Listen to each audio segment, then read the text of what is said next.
Bonjour à toutes et à tous et bienvenue dans ce nouvel épisode de notre aventure sur la saga Kingdom Hearts. La dernière fois on avait terminé Dream Drop Distance qui était un gros jeu et comme le veut la tradition entre deux gros jeux, enfin il faut un petit jeu. Donc aujourd'hui on est parti pour faire donc un autre installement, je sais pas comment dire en français, bref un autre jeu de la licence qui est très très très très très très important pour le lore et qui, croyez-le ou non, est sorti à l'origine sur téléphone portable. Enfin, un jeu mobile de con qui n'aura même pas malheureusement les mêmes graphismes que les autres jeux. Vous verrez, c'est des graphismes très chibi, je vais devoir lire beaucoup. Et je sais pas pourquoi ils ont décidé de mettre genre le lore le plus important de toute la licence Kingdom Hearts dans un jeu mobile à la con. Mais c'est pas grave, je vous explique un petit peu. En gros, là, on va regarder ensemble toutes les cinématiques du jeu Kingdom Hearts Unchained Key. Unchained Key, c'est un remake déjà du jeu original qui s'appelait Kingdom Hearts Key, donc Kingdom Hearts X, si vous avez suivi la lettre Key, qui était lui sorti sur navigateur. Un jeu sur navigateur, et uniquement au Japon en plus. Ah super, génial. Qui évidemment n'existe plus aujourd'hui. Qui est un espèce de. Bah vous allez voir le gameplay, je sais pas si dans la vidéo il va montrer un peu de gameplay, mais vous allez voir ça. Et donc, pardon.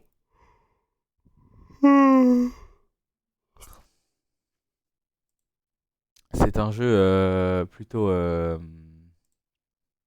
important. Et plutôt les cinématiques sont assez courtes. On va être là pour 2 heures, donc à peu près 4 épisodes. Je vais essayer de faire durer ça 5 épisodes. Et en fait, c'est un jeu. Donc on va oublier Kingdom Hearts Key qui n'existe plus de toute façon. Kingdom Hearts Unchained Key, c'est le jeu auquel on va jouer, et, enfin les cinématiques qu'on va regarder aujourd'hui. Et il s'avère qu'en fait, c'est tout simplement le jeu qui se déroule chronologiquement le plus loin de ce qu'on connaît. C'est-à-dire, c'est le jeu dans la chronologie, c'est genre le tout premier.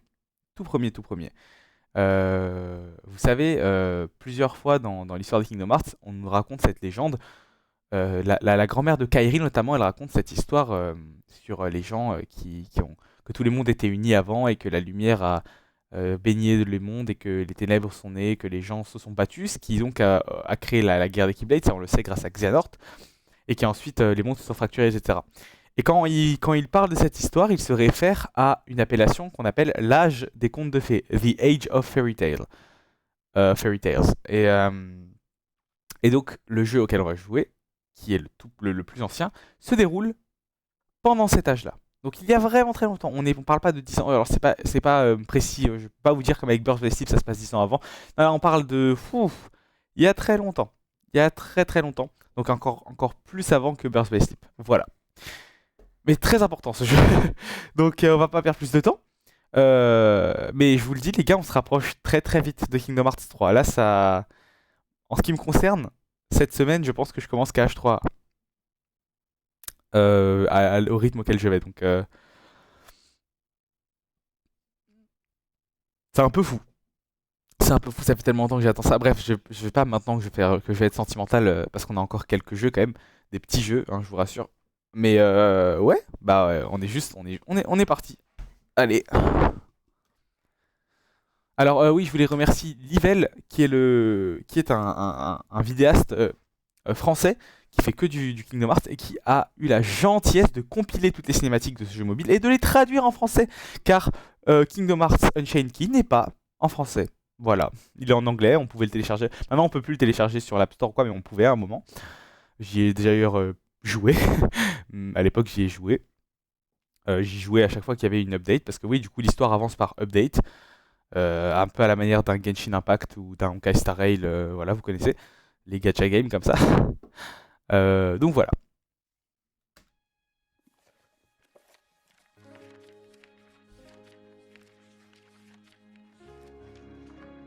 Ah bah voilà. Long ago, people lived in peace, bathed in the warmth of light. Everyone loved the light.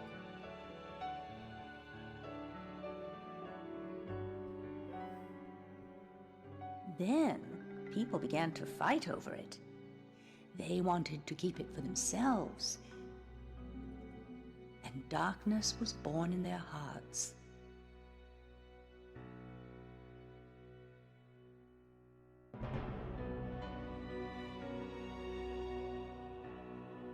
The darkness spread, swallowing the light in many people's hearts.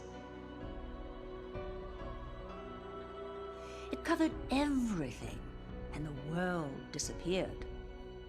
Alors tout le jeu sera pas doublé, hein. Faudra que je lise beaucoup. Tout le temps en fait. Small fragments of light survived in the hearts of children. Très joli les dessins là, j'aime beaucoup. With these fragments of light, children rebuilt the lost world.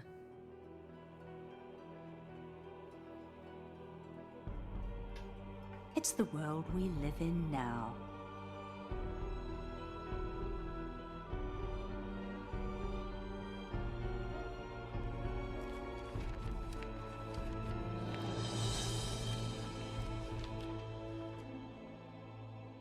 Regarde au fond de ton cœur.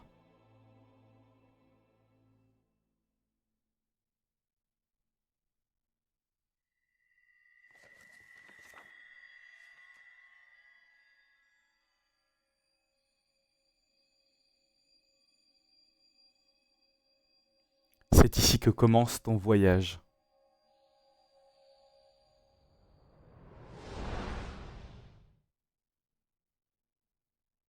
Kingdom Hearts Unchained Key.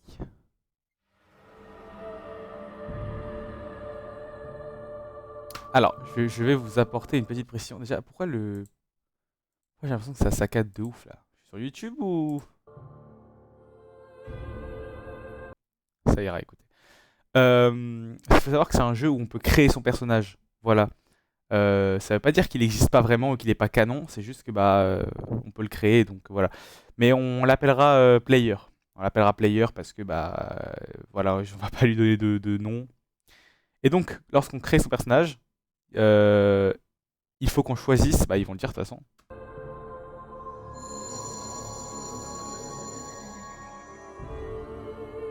Quelle est l'union qui éclaire ton cœur?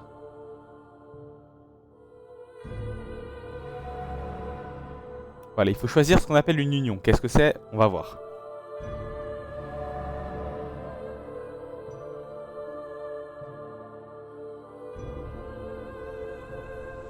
Et voilà, et tout le jeu ressemble à ça, avec des petits chibis. Donc là, par exemple, lui, il a choisi l'union du renard. Faut savoir que moi, à l'époque où j'ai joué, j'ai choisi l'union du léopard, là. Et vous allez voir à quoi correspondent les unions. Et ça change pas grand-chose à l'histoire, concrètement, ce qu'on choisit. Même si... Attendez, je vérifie un truc, je vérifie juste une info. Ok, non, j'ai réfléchi et il n'y a même pas de choix canon dans l'histoire. Genre, on a choisi... Par exemple, il a choisi le renard, mais peut-être qu'il y avait un choix qui était canon. L'histoire ne change pas par rapport à l'union qu'on choisit. Donc oui, on l'appellera player. Parce que dans le jeu, on lui donne un nom, mais bon. Moi, par exemple, je l'avais appelé Soren. La Keyblade possède le pouvoir de la lumière, le pouvoir de repousser les ténèbres.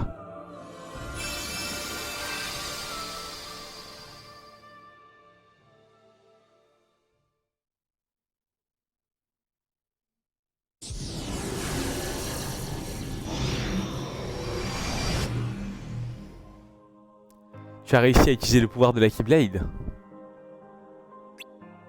Les petits sans cœur ne te poseront aucun problème. Mais pour ce qui est des adversaires plus imposants...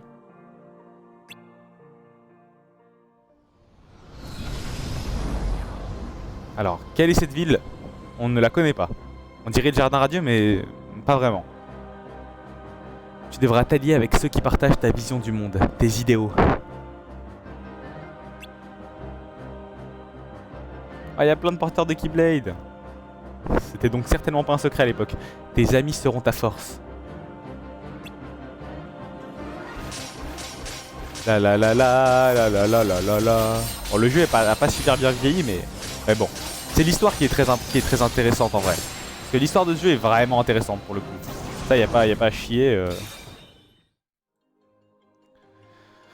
Ouais, c'est comme si on lisait un livre en fait, un peu. D'autres partagent ta quête de la lumière. Mais tous ne partagent pas notre but d'apporter la paix en ce monde. Tu dois découvrir qui parmi nous suit la voie des ténèbres.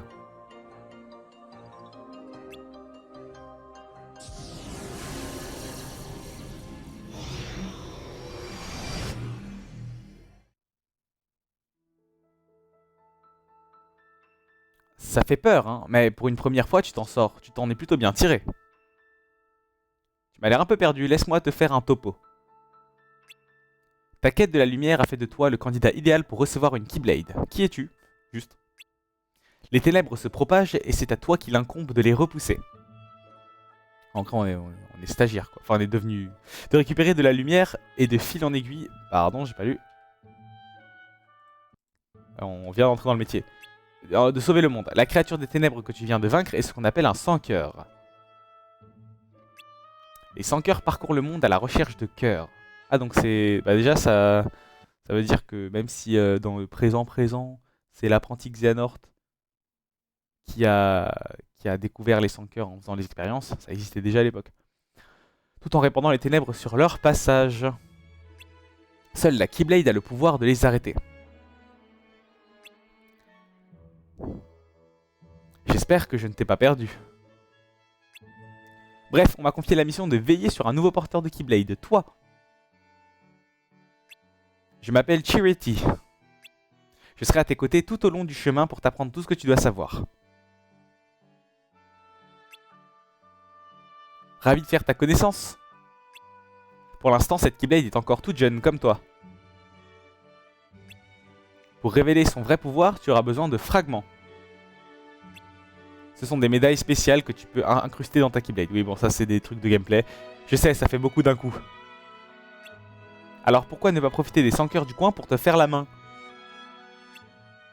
Ah, ça fait très tuto. Ouais, fight, ya, ya.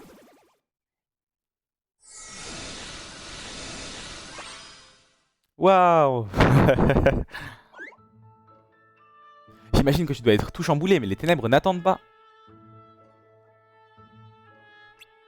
Elles se sont déjà répandues dans plusieurs mondes. Tu dois leur venir en aide. Laisse-moi te montrer comment t'y rendre. Prêt?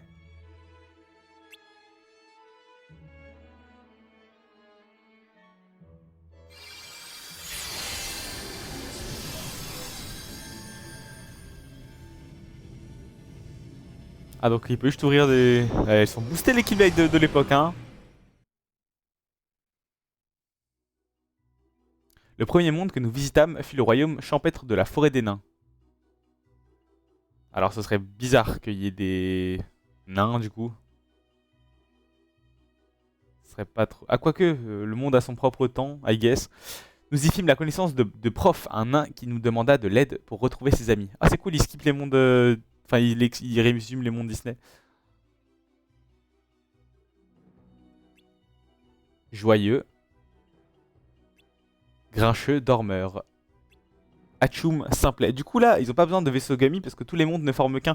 En chemin, nous rencontrâmes une jeune demoiselle en détresse que nous empressâmes d'aider. Ouais, non, attendez, il y a un problème là. Ok, les mondes ont leur propre temps, mais Hercule, lui, il était bien plus jeune dans Birth by Sleep que truc. Attendez, je vais vérifier pourquoi est-ce qu'il y a les persos dans le monde. Si ça se passe autant de temps avant, genre. Ok, je viens de vérifier la réponse et c'est un plot point, du coup je ne vais pas vous le dire. Désolé, je me suis spoilé. Mais il y a une explication. La jeune fille qui répondait au nom de Blanche-Neige avait été chassée de son château par la reine, son horrible belle-mère, jalouse de sa beauté. Ah, les belles-mères, hein, décidément. Nous décidâmes de l'accompagner jusqu'à la chaumière des nains avant de nous remettre en quête de Timide, le dernier d'entre eux. Après l'avoir retrouvée, nous retournâmes à la chaumière. Les nains y découvrirent Blanche-Neige assoupie dans leur chambre et ils l'accueillirent à bras ouverts. Mais c'était sans compter la perfidie de la méchante reine qui avait fomenté un plan pour se débarrasser de Blanche-Neige.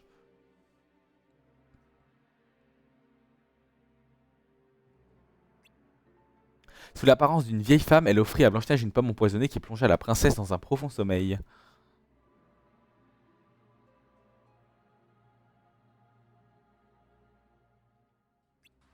La sorcière tenta de fuir, mais les nains la surprirent et se lancèrent à sa poursuite, bravant la tempête et les sans-cœurs. Oh, ils sont mignons ces sans-cœurs avec des pommes là. Ils sont tout mignons. Prise au piège sur une falaise, la reine tenta de se débarrasser des nains, mais le destin en avait voulu autrement. Ah oui, elle meurt là. Bam. La reine sombra dans le précipice et on ne la revit plus jamais.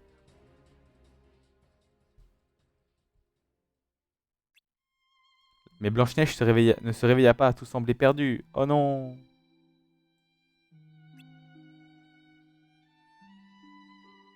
C'est alors que le prince, l'aimé de Blanche-Neige, s'avança vers son corps sans vie et déposa sur ses lèvres un ultime baiser d'amour sincère. Pardon, j'ai un peu monté le son parce que le son était très bas. L'amour du prince pour Blanche-Neige eut raison du sortilège et la jeune princesse sortit enfin de sa torpeur.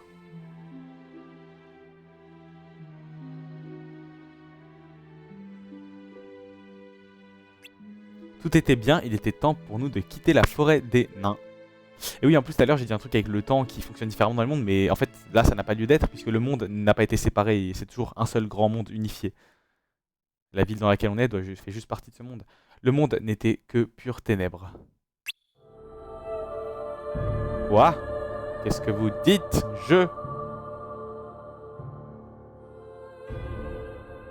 C'est bébé Charity?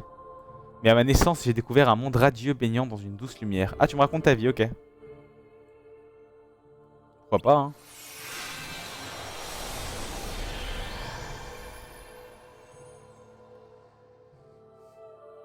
Depuis cette lumière, mon maître m'a regardé en souriant. La la la la la la. Ouais. Ville de l'Aube. Ah bah voilà, comment s'appelle cette ville?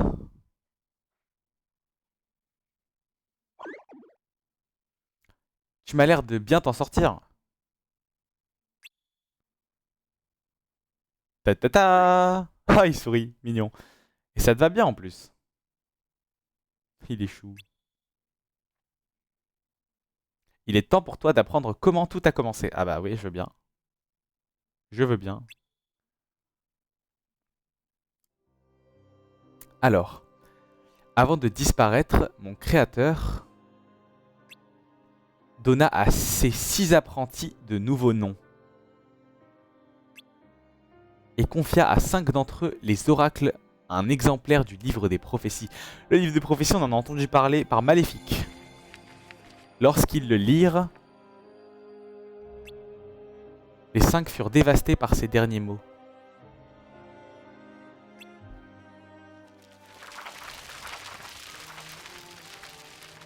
Sur cette terre funeste,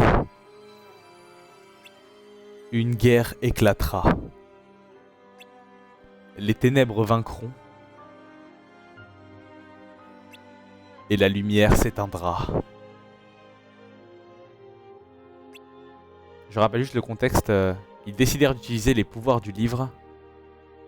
Je rappelle juste le contexte dans lequel Maléfique a parlé du livre des prophéties. C'était la première fois qu'elle le mentionnait. C'était dans Rico Dead. Lorsqu'elle était avec Pat et qu'elle est partie.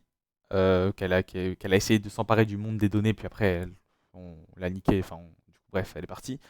Elle a dit à Pat que ce monde de données lui rappelait quelque chose. Et après, elle a expliqué à Pat que la légende racontait qu'il existe un livre des prophéties. Et que grâce à ce livre, on peut créer des mondes.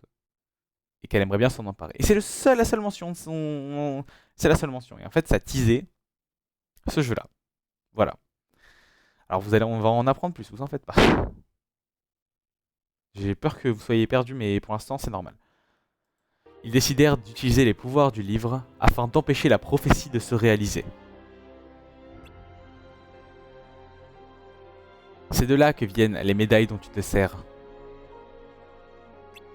Elles incarnent des forces phénoménales venues du futur afin de protéger. Ah oui, parce que du coup, je vous explique vite fait comment le gameplay marche. On se bat avec des médailles. Genre, on a une interface avec des médailles. On peut choisir un peu comme les cartes dans Chain of Memories. Et c'est des médailles, ils se sont pas cassés la tête, c'est des médailles à l'image de plein de persos de la licence.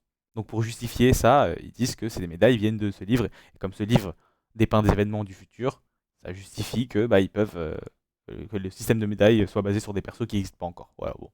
C'est pas très très relevant, on s'en fout un peu.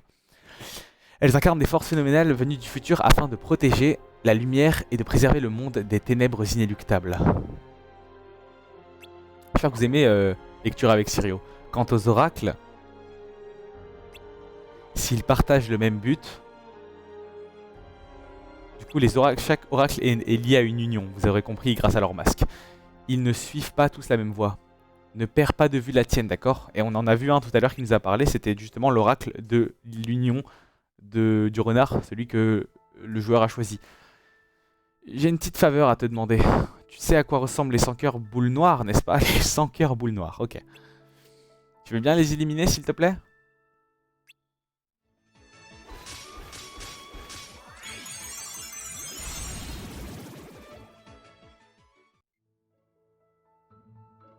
C'est pas trop tôt. J'ai mené ma petite enquête. Tu sais, les 100 cœurs boules noires que je t'ai demandé de chasser.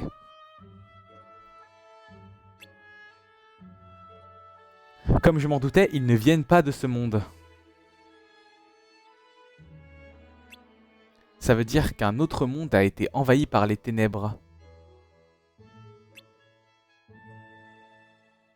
Mais ça ne te fait pas peur, n'est-ce pas? C'est du gâteau pour toi.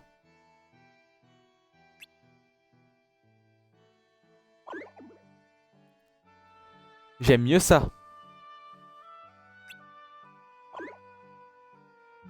En plus, un nouveau monde, ça veut dire une nouvelle Keyblade. C'est drôle ça.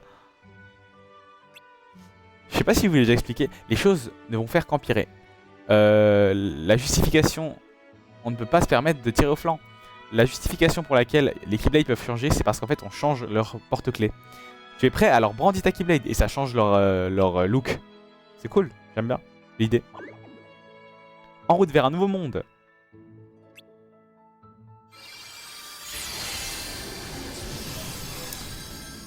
Pareil, le concept de monde, techniquement, il n'est pas censé exister car il n'en existe que un.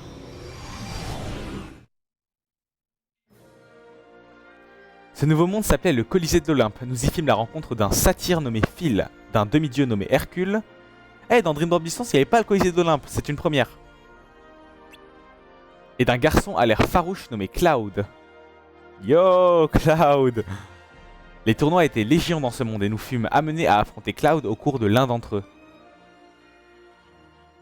Toujours la même histoire. Hein. Mais le tournoi s'avéra être un énième machination du dieu des morts Hadès, dans sa quête pour se débarrasser d'Hercule.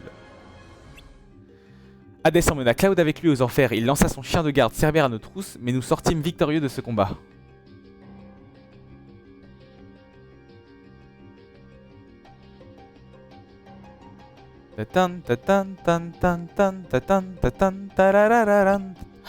Hadès proposa alors de faire de nous ses apprentis et nous donna accès à la plus profonde région des enfers où nous retrouvâmes Cloud.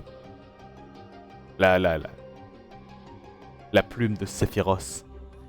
Hercule nous y rejoignit et nous retrouvâmes contre Hadès, mais il parvint à prendre notre ami en otage. Hercule... Ah, ouais, ok, j'ai déjà lu ça. My bad. Nous partîmes le libérer avant de nous lancer à la poursuite d'Hadès, ce qui semait la terreur au Colisée. Un combat acharné prit place et nous finîmes par triompher d'Hadès, qui retourna en enfer la queue entre les jambes.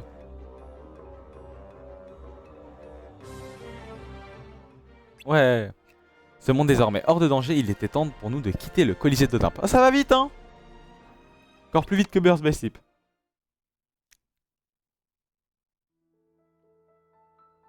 Yo, c'est mes potes ça? Ils ont pas bonne mine. Tiens, tiens. C'est la première fois que je te vois.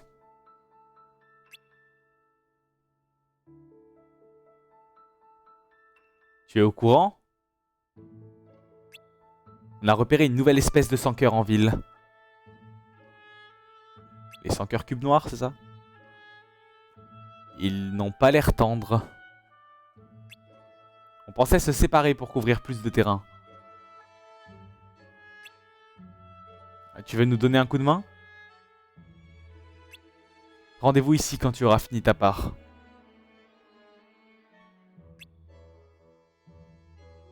Bonne chance.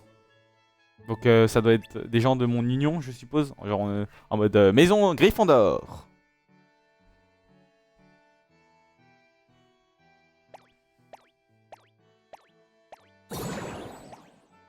Ah. Bonjour Tiriti. Bonjour Tiriti. Alors je sais pas s'ils l'ont dit. Comment se débrouille ton porteur? Voilà. Chaque porteur de Keyblade a un Tiriti. Je ne sais pas trop. Alors lequel est le nôtre? Oh. Je crois qu'il ne réalise pas vraiment la gravité de la situation. Il apprendra, il le faut. Tu as raison, il n'y a que 5 unions.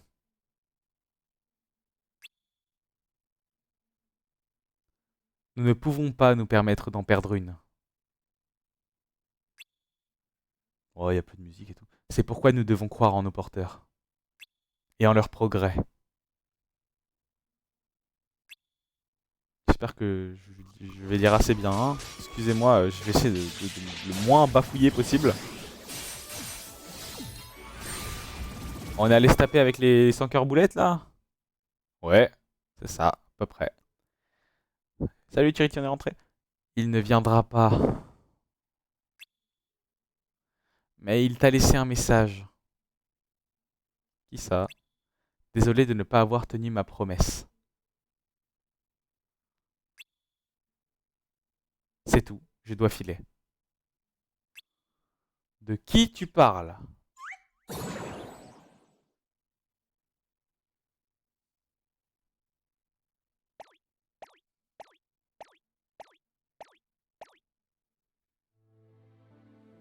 Oh là là! Bonjour Charity. Qu'est-ce qu'il t'arrive? Ah, qu'est-ce qui t'arrive? Mon porteur a été consumé par les ténèbres.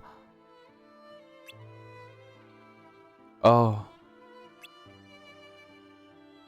Ma mission s'arrête ici. Nous sommes liés au cœur de notre porteur. S'il disparaît, nous disparaissons aussi.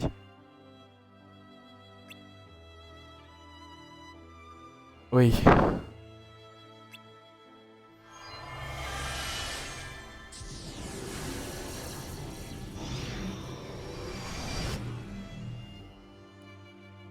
Les porteurs récupèrent de la luxe à un rythme effréné. La luxe, c'est les fragments de lumière, au cas où. Mais les ténèbres progressent plus vite encore. Alors, ça veut dire qu'il y a bel et bien un traître parmi les 5? Je ne veux pas y croire, pas encore. Je vois.